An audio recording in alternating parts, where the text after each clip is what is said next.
genoeg begin. Ons Tafelberg staptog by Platte Klip ravyn op het ons in minder as 2 uur se rustige stap tot bo geneem.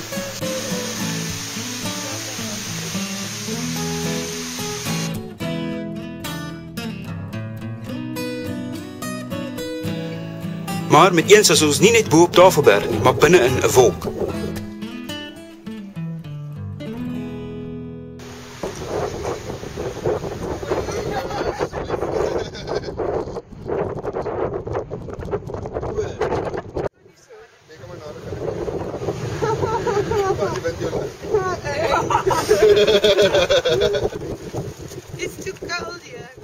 Ons het warmer aangetrek en die klipspringe roete gevolg na die kabelkuierstasie. Maar voor Dooiemansdeur opgedaag. Ons plan om met die karretjie terug te ry is plegtig in die wiele gery, omdat die karretjie dikwels weens slegte weer of sterk wind gestop word.